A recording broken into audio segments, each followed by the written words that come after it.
I think that we have a lot to be proud of. I mean, I think that JWT has an extremely cohesive management structure, where all of our goals and values are very aligned, and I'm particularly proud, not just of Insights, but our creative community, which is probably one of the jewels of our global network out here in Asia Pacific. And I think that we've got a lot of people that are so proud of their own output in their own countries. And the one thing that I've always liked about JWT is that we are not cultural imperialists. I mean, I have never felt, for example, that because I am in China, that even 13 years ago, that I'm the other side of the world. We're a company culture that does respect individual idiosyncrasies, and that's very important to avoid this hegemonistic macho advertising ethos. So I'm proud of JWT. Now, we have certain things that we could do better.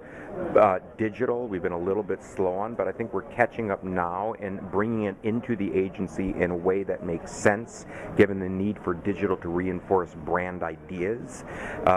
As for India, I'm aware that there have been some headlines this year, but JWT in India is a powerhouse, and I think JWT India has a lot to be proud of, and I'm sure that it will overcome some of the frustrations of the past year or so, because everybody knows it needs to be done.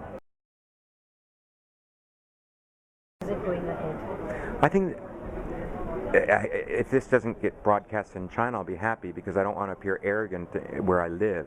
But I think we set the standards of creativity in China. Honestly, we have a very stable management team, and we have a very stable creative leadership team. And what that means is that we create an environment of safe self-expression within the agency as a whole. So we usually are the ones that are doing the firsts, in terms of we won the first Cannes Grand Prix.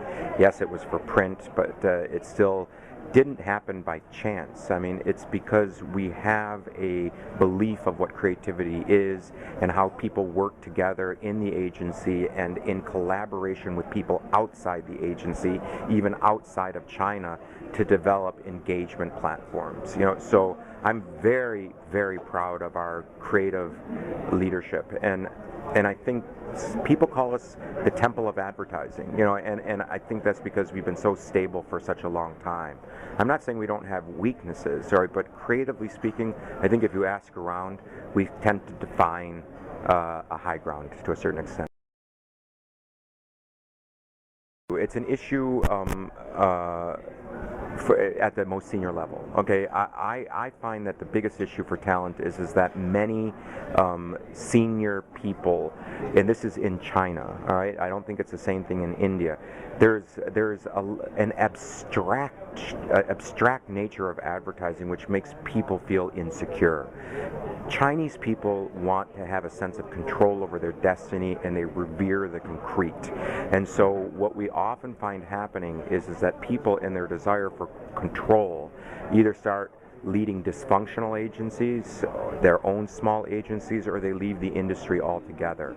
So what we need to do is find ways to make advertising, a long-term career in advertising, seem safe.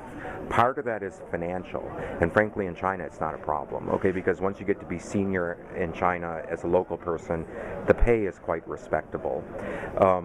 But the real issue is making sure that you are providing a platform, all right, for senior managements to stand up and feel confident on. And that requires a lot of persuasion and a lot of coaching as people come up through the ranks.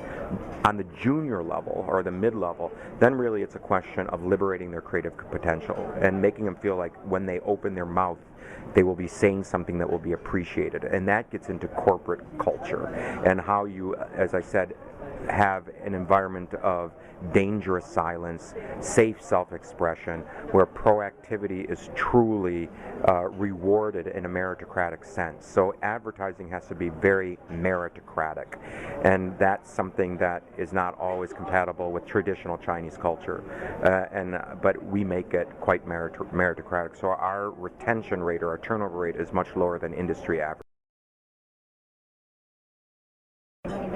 I think, oh, well, first of all, I've been working tangentially with India for 17 years, right? So there's been huge progress. So I think the progress first came on the production level. I mean, that started happening around 10 or 12 years ago, where I just noticed that the ads didn't look that cheap, that the production values were pretty high.